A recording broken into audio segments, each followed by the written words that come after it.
This is Jamaica Magazine and I'm Adrian Atkinson. Thanks for joining us for another informative show.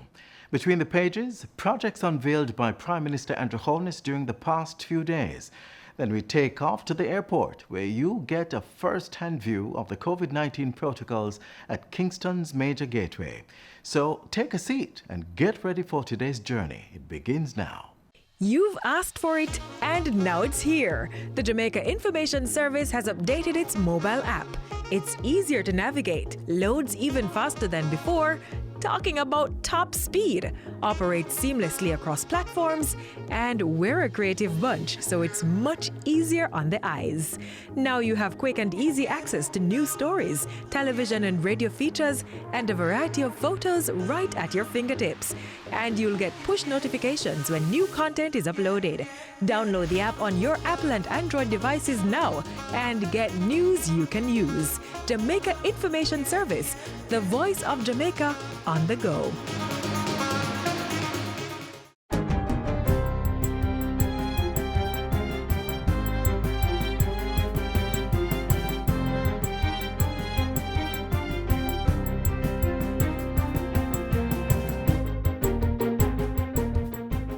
Good day, I'm Lorraine Mendez, and this is your JIS News for Tuesday, July 21. The homeless and destitute located on the western side of the country now have another drop-in center to access some critical life needs. The Trelawney Drop-in Center was officially opened in Falmouth on Wednesday. It's the fifth to be built under the local government ministry's social protection program. The others are in St. Anne, St. Mary, Hanover, and St. Elizabeth. St. Thomas and St. Catherine are the next scheduled parishes to receive drop-in centers. When we went out to do the feeding program during COVID-19, we found more than 200 people in Linstead alone living on the streets, have nowhere to go. And I took a decision with the staff of the ministry, and we found some funds, and we are now building a brand new facility in Linstead. At the centers, the most vulnerable in society are provided with food, medicine, and in dire circumstances, a place to sleep. The National Land Agency, NLA, will be improving its works in cadastral mapping and land registration with the recent procurement of equipment valued at $100,000. Cadastral maps provide precise description and identification of land, including ownership, boundaries, and details of the resources associated with the land. The equipment, recently donated by the government of the Republic of Korea through the Korea International Cooperation Agency, will facilitate project management support for the registration of lands in Jamaica. Minister Leslie Campbell says the items come at a time when cadastral mapping and land titling is a major part of the economic growth thrust of government.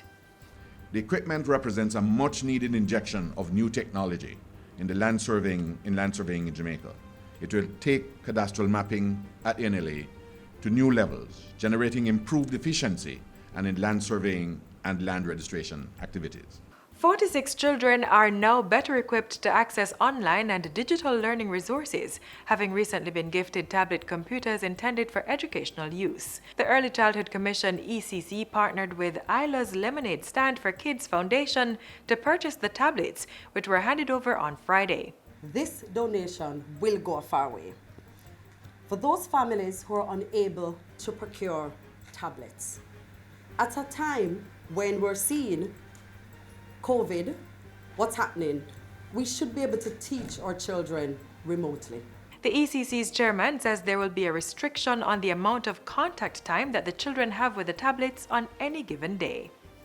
And finally, Minister Grange, who also has the culture portfolio, is urging Jamaicans at home and abroad to celebrate Jamaica Festival 2020 by participating in the Spirit of Independence competition. The Spirit of Independence competition is a special focus for us this year, as it is an excellent way to get Jamaicans involved in our independence celebration, even amidst the pandemic.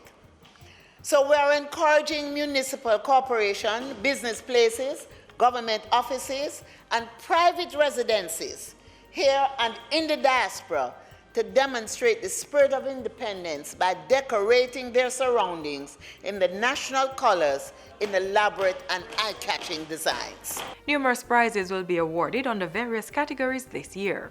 Best Decorated Town Center, Best Decorated Business Place, Best Decorated Government Office, Best Decorated Private Residence, Best Diaspora Community Celebration, and Best Media Celebration, which is a special category for media houses that display the spirit of independence, not only visually, but through their content. Persons interested in entering the competition should submit 6 photographs, 3 of them showing the outside and 3 of the inside of the building or display. The photographs are to be submitted via email by August 3 to jamaicafestival@jcdc.gov.jm. And that's it for JI's News Today. I'm Lorraine Mendez. Thanks for watching.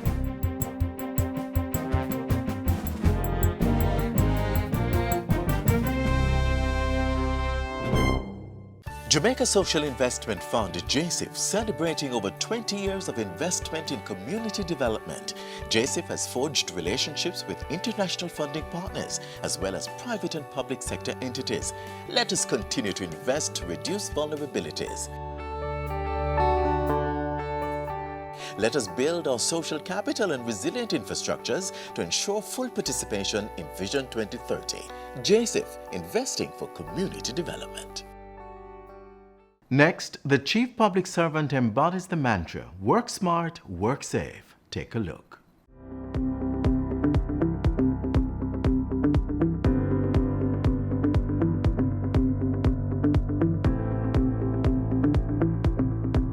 Prime Minister hands over social housing and reassigns ministers. Plus, $308 million approved for drought alleviation. You're watching Jamaica House Weekly. I'm Vanessa Silvera.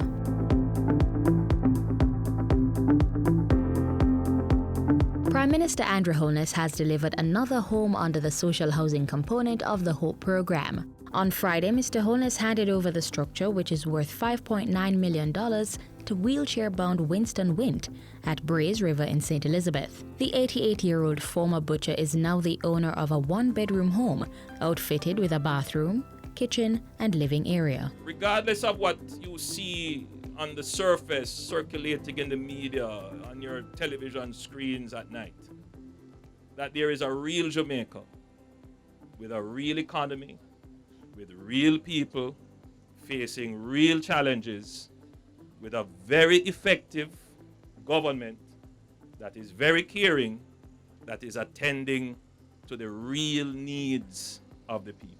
The new social housing program is being administered under 3 modalities: providing indigent housing, relocating vulnerable communities, and upgrading tenement yards. Previously budgeted for $1 billion, the program is now operating with $500 million in funding due to COVID-19's economic impact.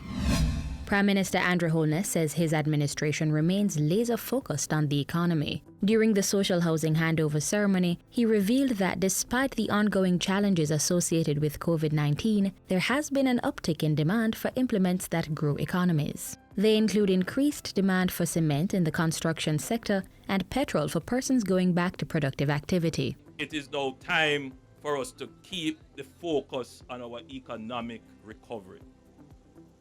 And I am trying my best to make sure that there are no slips in that regard.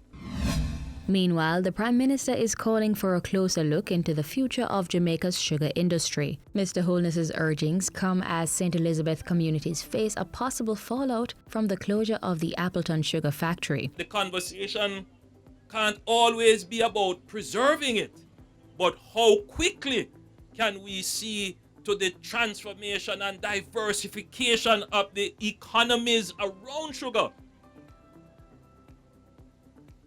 That, I think, should be the deeper conversation. Prime Minister Holness says government will continue to provide an enabling environment for private sector to take up opportunities in the economy, including those that may be seized in the sugar industry. In the meantime, word came Friday that the Prime Minister had intervened and acted decisively on matters involving land transactions by the Sugar Company of Jamaica, SCJ. Mr. Holness has instructed that the Holland estate lands be immediately turned over to the Agricultural Investment Corporation.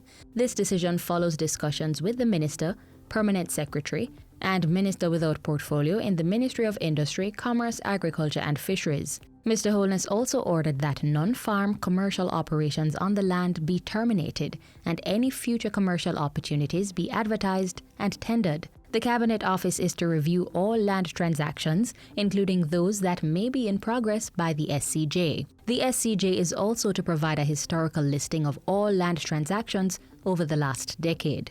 The Agriculture Minister Audley Shaw has been tasked with reviewing the operation and governance of the Rural Agricultural Development Authority, RADA. Minister without portfolio J.C. Hutchinson has been reassigned to the Office of the Prime Minister, while Minister without portfolio Leslie Campbell has been assigned to the Agriculture Ministry. Earlier in the week, Cabinet approved $308 million to alleviate drought conditions across the island.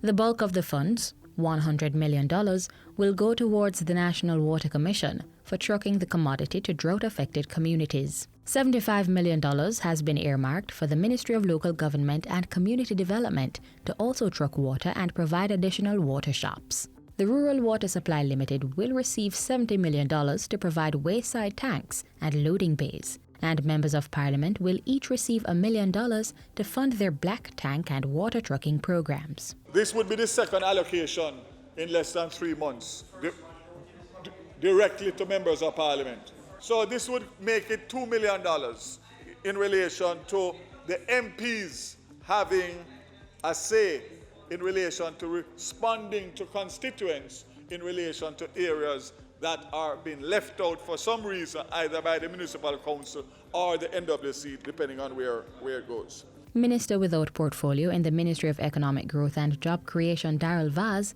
gave the update in Parliament last Tuesday.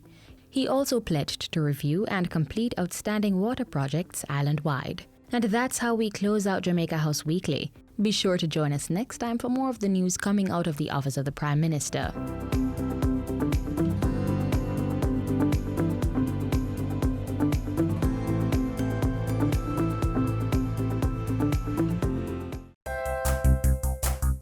So many wish they could visit our shores. We live where they vacation. Brand Jamaica beckons all from the four corners of the earth. Well, as a Jamaican, I have great pride in selling it. Your pride that you sell Jamaica with is something that it rolls off. Jamaica has so much to offer, and every time I have the privilege of bringing an executive down to Jamaica, an executive from an airline or a tour operator or a travel agency, and you take them across the country, the pride that they said, wow, I can't imagine, especially when it's their first time. Wow, I love this. Build it. Cherish it. Our wealth is Brand Jamaica. Passing through Kingston's Norman Manley International Airport is not as easy as 1, 2, 3, but it's also not that difficult once you're in the know. Yes, COVID-19 protocols must be followed, so the nation and its people are protected against the contagious disease. We show you the protocols so you know exactly what to expect. The Norman Manley International Airport in Kingston is an entryway into Jamaica. Since the global outbreak of COVID-19, several health security measures have been implemented to protect visitors and Jamaicans against the spread of the virus. Here are the safety guidelines to expect as you come through the airport.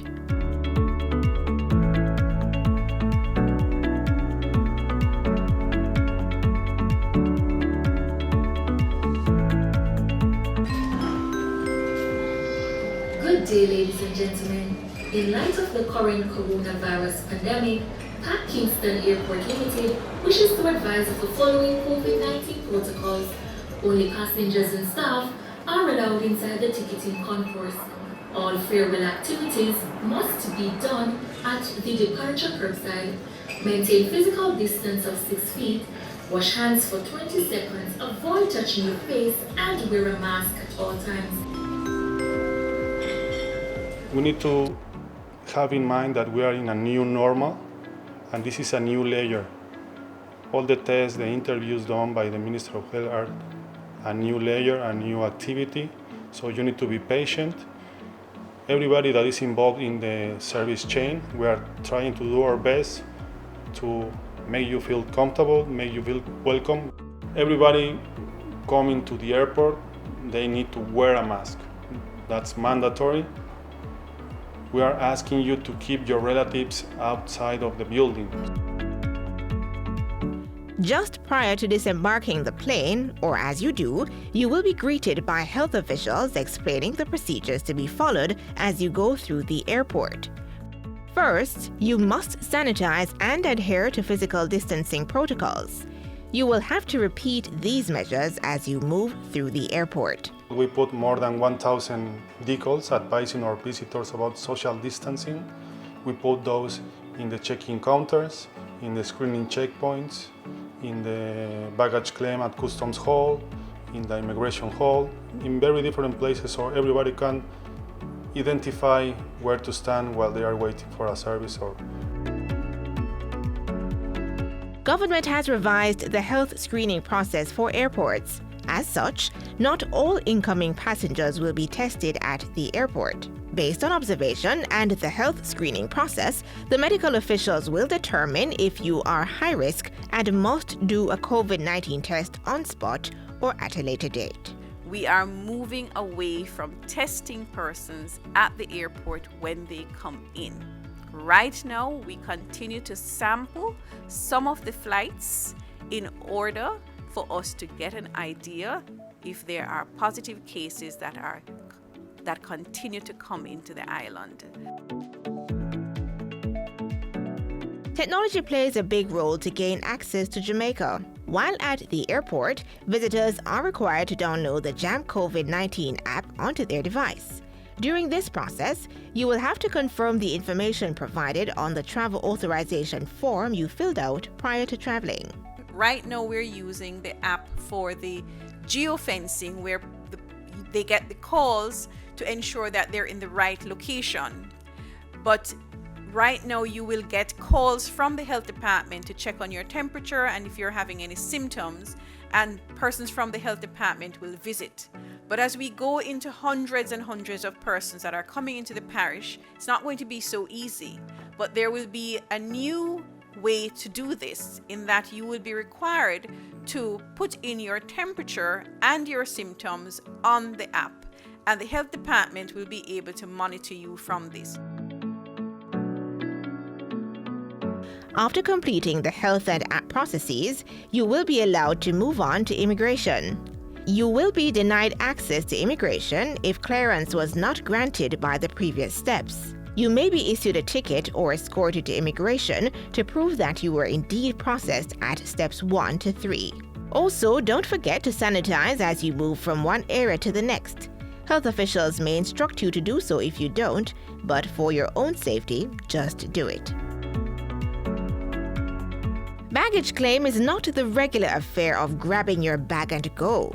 Within this area, strict protocols must be followed. Therefore, only a few persons at a time are allowed inside the turnstile area. Depending on the number of persons inside the room, you may have to wait until others have claimed their luggage and exited. Or you may be asked to take a seat inside the area and wait for others before you go.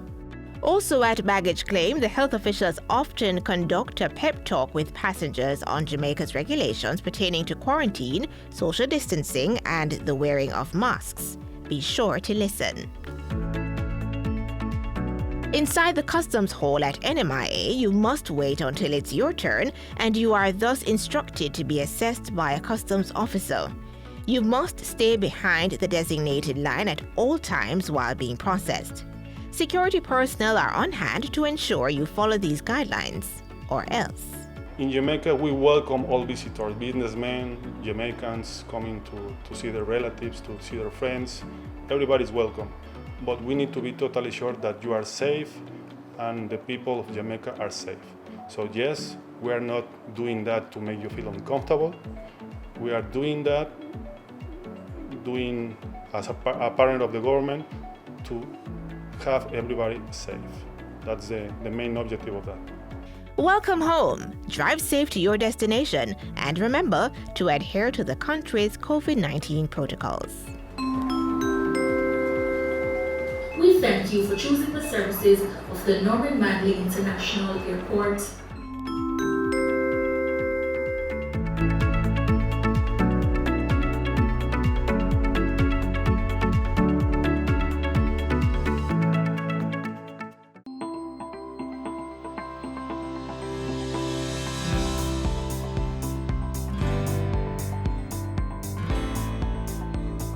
The Ministry of Local Government and Community Development is providing assistance to the nation's homeless as the country combats COVID-19.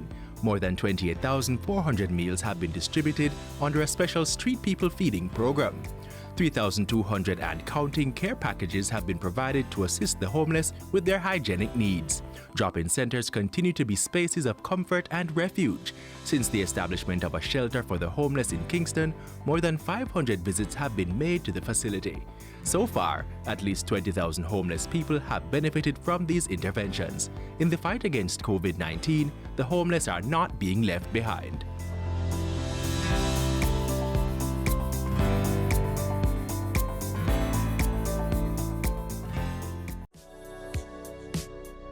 Practice good hygiene by washing your hands frequently using soap and water. Here's how you should do it while conserving water. Turn on the tap to wet your hands, then turn off the pipe. Lather your hands and the tap with soap. Turn on the tap and wash your hands, back, front, and in between fingers. Use some of the water to wash off the tap, then turn it off. Dry your hands with disposable hand towels. If you don't have running water, use a hand rub containing 62% or more alcohol. If hand sanitizers are not available, rubbing alcohol, Dettol, white rum, or household bleach will do the trick. And if all else fails, let hand washing and the handling of potable water be a two-person event. Each person will take turns pouring and washing hands with sitting water. Now is a good time to consider installing a tap on your containers to reduce the risk of water contamination. Faucets can be easily attached to drums, buckets, or 5-gallon water bottles. And to ensure that the outside of the containers are clean when recapping, disinfect it with hand rub containing alcohol that's 62% or more.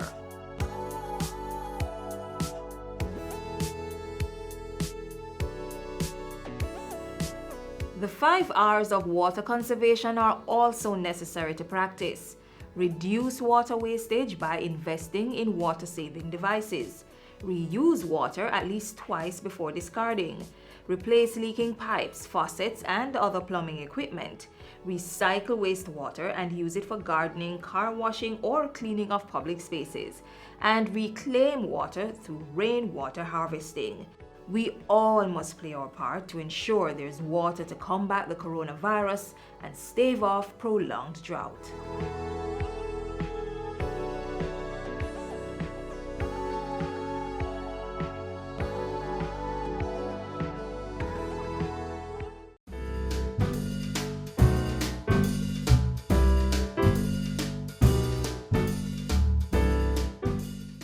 Tip number 1. Keep your regular medication and other supplies well stocked. Ensure there is access to several weeks of medications and supplies in case there is a need for you to stay home. Monitor food and other medical supplies needed and create a plan in the event that such resources become depleted. Tip number 2. Stay sanitized. Tip number 3. Respond to multi-generational living situations. Many older adults live in homes where other members, such as children, may have frequent colds. Therefore, do not share personal items like food, water bottles, and utensils. If possible, choose a room in your home that can be used to separate sick household members from those who are healthy. Tip number 4. Develop intentional caregiver plans. Older adults may be caregivers or may receive care themselves. Caregivers and care recipients should discuss their preparation plans, including how to stay in touch via phone or email. Determine who can provide you with care if your caregiver gets sick. And tip number 5. Keep abreast of essential up-to-date information. That means you should find and regularly check a trusted information source.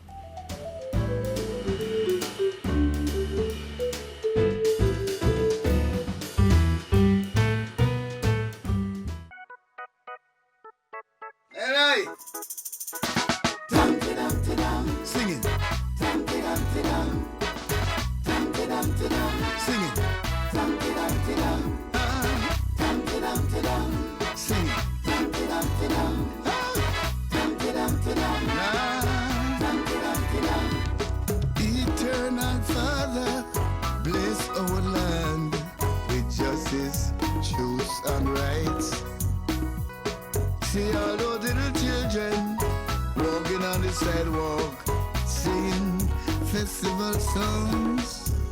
Won't you rise up, Jamaica? Stand up, Jamaicans, with love and justice for all. Let us build our nation from the foundations of love, of love. I say, rise up, Jamaicans, stand up and take a stand. We are all God's people. We should live as one. They say Jamaica is overpopulated, so we must be creative in our sunshine land. We should be in a hurry to gain our victory from humanity. So I got to say, rise up, Jamaicans, stand up and take a stand. We are all God's people.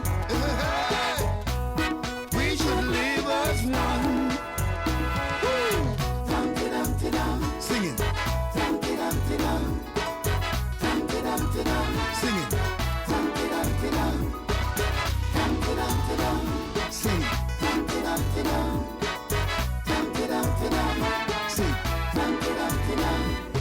Eternal Father, bless our land with justice, truth, and rights. See all those little children walking on the sidewalk, singing festival songs. Won't you rise up, Jamaica? Stand up, Jamaicans, with love and justice for all. Let us build our nation from the foundations of love, of love. I say, rise up, Jamaicans, stand up and take a stand. We are all God's people. We should live as one. Rise up, Jamaicans, stand up and take a stand. We are all God's people. We should live as one. Singing. Singing.